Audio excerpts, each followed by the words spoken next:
Antonio Brown and John Gruden. Oh, my God. Welcome to Highly Questionable. I'm Dan Levitar. You just heard my father say again with Antonio Brown and John Gruden. Yes, again. Izzy, what do you like on the show today? Again with Antonio Brown and John Gruden. Dale, papi. Is John Gruden right to support Antonio Brown? I love this story and its details so much. I love the visual image of Antonio Brown walking into a Home Depot with a helmet under his arm, going to the paint section to paint his contraband helmet, and then deciding to just use it on his ridiculous mustache instead, because you never know with Antonio Brown. Let's listen to John Gruden doing the thing he has to do when you've got an expensive receiver who has frostbitten feet and is threatening retirement because he can't use the helmet he wants to use. I support this guy. You know, I think that's what needs to be said. I don't know what anybody's writing or what anybody thinks, but this foot injury wasn't his fault. You know, this was a total accident. It really wasn't his fault, and it's a serious injury. I know some people are smarting at it, but it's really not a laughing matter. The guy was hurt. He was innocent. He didn't do anything wrong, and the helmet thing is a personal matter to him. You know, he has a strong feeling about what he's worn on his head, and we're supporting him. I'm not sure where, if at all, Antonio Brown lost you in his off-season of issues, but this is where he kind of loses me here. Because I understand the comfort level of the helmet, right? But unless you have science that tells me otherwise, that tells me that your helmet is still good, then you can't really argue about this. Because in terms of the safety for players, while you can argue the NFL's actual genuine care about players, but they are doing this across the board. And how much more difficult is it for defensive players to play now when they can't lower their heads, when they have to fall gently on a quarterback? All that stuff is about player safety, and it makes the job more difficult for them. So if switching helmets make the job that much more difficult for you, oh well, you have to prove to me that the science says otherwise, because it's not a big enough deal for me to not change that. Everything he is saying is so, and I will not attempt to excuse this clown car behavior from him. He's been unprofessional for a little while in a way that can't be defended. But if I were trying to explain the behavior, this is how I would explain it. This guy went from 16 and homeless to 26 years old and best in the league. He went from 6th round pick to being super meticulous with his body and getting contract after contract. And even when he torched the Steelers season, he got his way with more money, and he didn't have to go to Buffalo. He went where he wanted to go. All of that is to say, this guy cares about how he does his job in a sport where the margin for error is this, and he's always got the this. If the helmet makes him see better, makes him run routes more crisply, I understand why he would arrive at a point saying, hey, let me do my job. My job is difficult, and I get why he would do that. The rest of the circus, though, is something that John Gruden does not need. He's got enough problems without needing these details out there. And that's all just fine. He put himself in position to say, I don't need football anymore. Now let's see if he's willing to give it up for that helmet.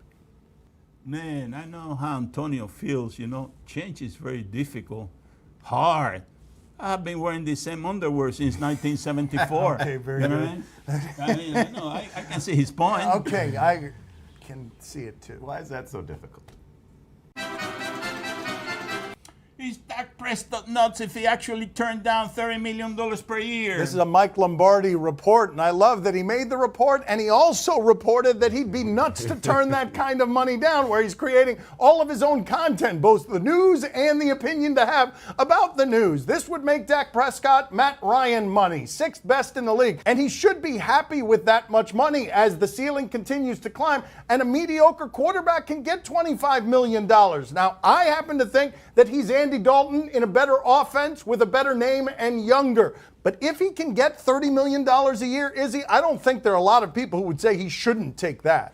This makes it really interesting when you get a peek inside what Jerry Jones is dealing with here, because with Zeke Elliott, you've got a position that nobody values, and he's arguably the best at that position or the most valuable for his team, and everybody's sort of arguing for him. Dak Prescott saying, yeah, I might be 5th or 6th QB money, but go ahead and try to replace me with somebody else. I'm going to use my leverage. Even if you think I'm this good, I'm trying to get this money here. And I don't even know who Ezekiel Elliott's backup is at the moment, but I know that Jerry Jones is not willing to go into a season with Dak Prescott's backup, so he's just sitting here playing his leverage. Can we just examine for a moment how stupid the baked into the bread finances of this sport are when Jerry Jones, whose franchise is worth $5 billion, unlike anywhere else in commerce and capitalism, has to put a ceiling on what he can pay Ezekiel Elliott to do that job? I wish that they had not collectively bargained this stuff so that these guys could go into bidding wars over the players, because what would Daniel Snyder and Jerry Jones pay if they had to and they weren't limited by the rules?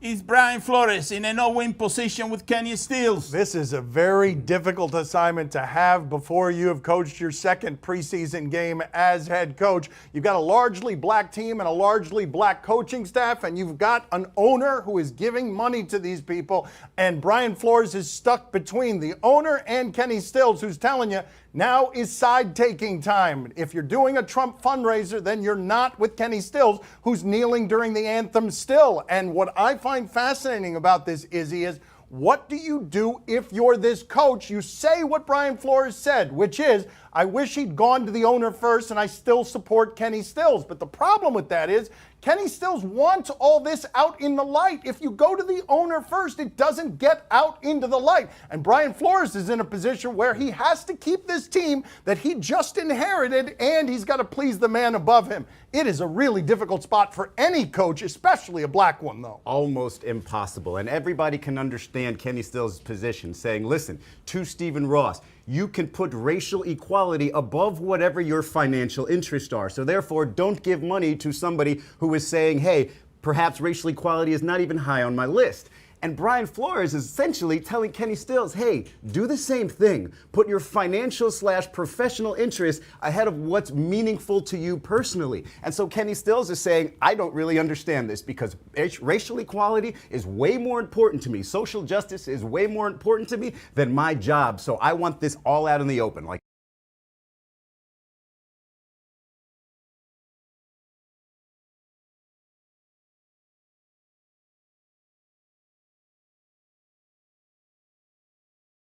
is beyond the idea that he would look like a black man who's not supporting these black men who are giving their bodies to his cause. This owner is actually giving black people more front office positions than they usually have throughout the NFL. The Dolphins have never had this much African American representation at the high end of their organization. So I understand why Brian Flores would try to protect the meaningfulness of that, which is real opportunity. Should we listen to Tom Brady when he tells us not to read into him selling his house in Boston? Here's what the situation is with Tom Brady. Once we learned of the details of his contract, we realized that we might be headed in a year to Tom Brady free agency.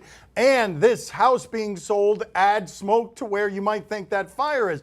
But Izzy, this organization has put its name publicly on Tom Brady gets to end this the way that he wants to end it. They traded Garoppolo in a war with Belichick and choosing Brady's side, and then stamped it right before the Super Bowl by putting their name on Tom Brady gets to be our quarterback for as long as he wants to be. I think this is Brady's call one way or the other, whichever which way this goes. whether it was the Garoppolo situation or this one, it could be Tom just sort of flexing in these quiet moments. And yes, like you said, every single time one of these big-time athletes puts their house for sale, there is something there. Just because Tom Brady says, hey, don't read into that, because it's difficult to sell a $40 million house. Yes, of course that's true. But it's also true you're putting yourself in the position to leave there. There's no reason for us not to look into it. Of course we have to. Of course, he's got two other giant homes within a 90-mile radius, so this is just one of them. Maybe a third of him will play at some other team for a discount, and that'll win a Super Bowl.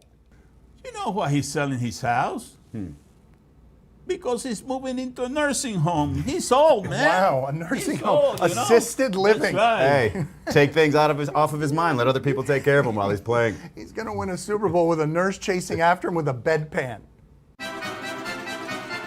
Is the Serbian coach in a good position to talk trash to Team USA? Here is the quote. It is a direct quote. Let's let Team USA play their basketball and we will play ours. And if we meet, May God help them. Oh my God, how far has American basketball fallen that not only can he talk trash, he's got the best player if the two teams end up playing against each other. I am not rooting for this to happen. I'm not even predicting that it will happen, but I think there is the possibility that the USA gets embarrassed in this tournament because teams like Serbia know that when they've got Jokic, they've got a better player than anyone who's got a Plumlee. Is the Serbian coach in good position to talk trash to Team USA? No coach has ever been in better position to talk trash to Team USA. Just look at the roster. If you've got Kemba Walker and Jason Tatum staring back at you, you're going to mock that. And you've got Jokic, you've got he's still getting better, and they're a team that is unified. They have that cohesion. I would absolutely be afraid of Team Serbia. Not really, God help them, but definitely a little shaky. You know what? I changed my mind based on what Izzy said. I am now predicting that this is going to be an international embarrassment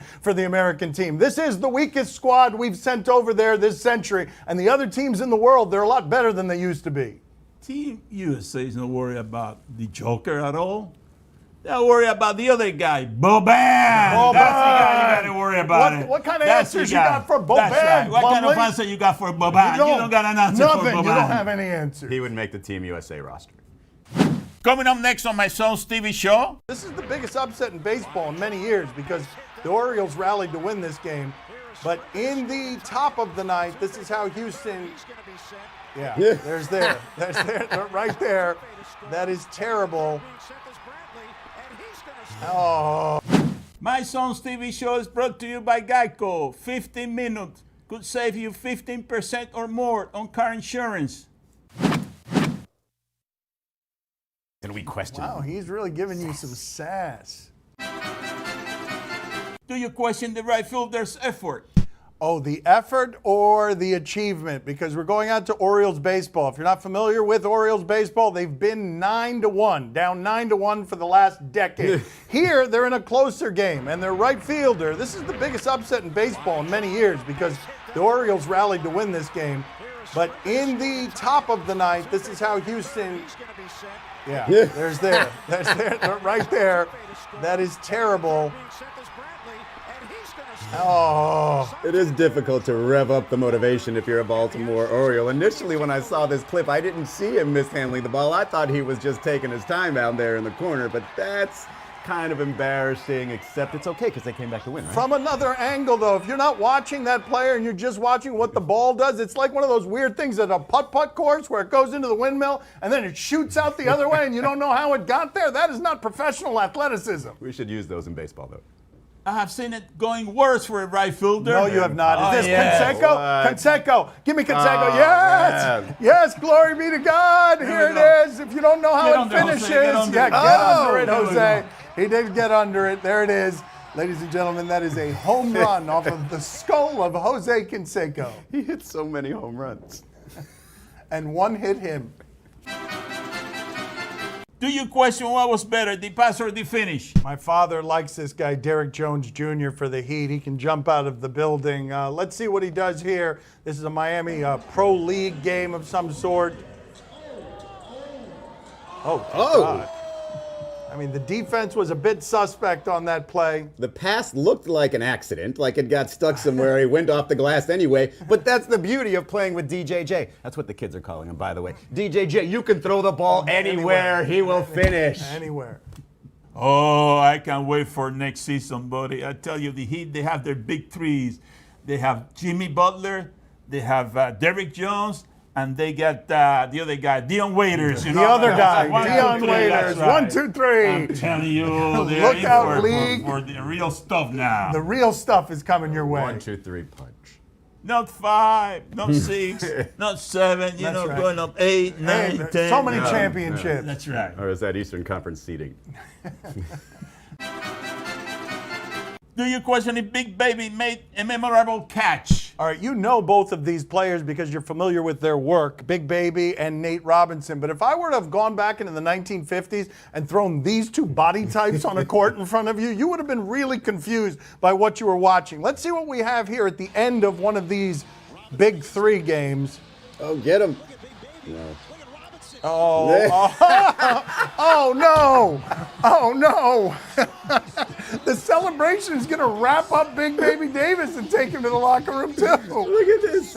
He caught him. I mean, that is worse than being crossed over. Your defender catches you as the game-winning shot is going through the rim.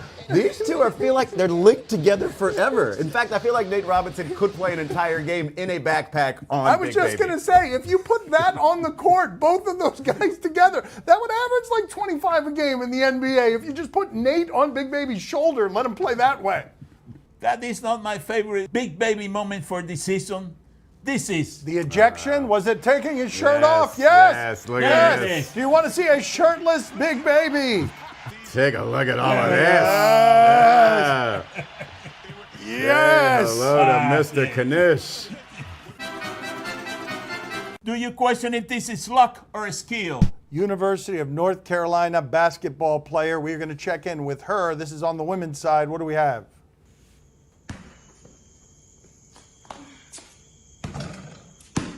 Oh, wait a second. Wow, she's going to do this multiple times? Okay, this question can go straight to hell. If this is luck or skill, This is not everybody knows luck. what this is. The thing that makes me mad is people are going to say, oh, she's just showing off. If you could do that, you would record it too. That Hold is on ridiculous. a second, though. How do you get so good at this that you do this wearing flip-flops? Eric Dampier played his entire career looking like he was wearing those things. He didn't make shots from out there.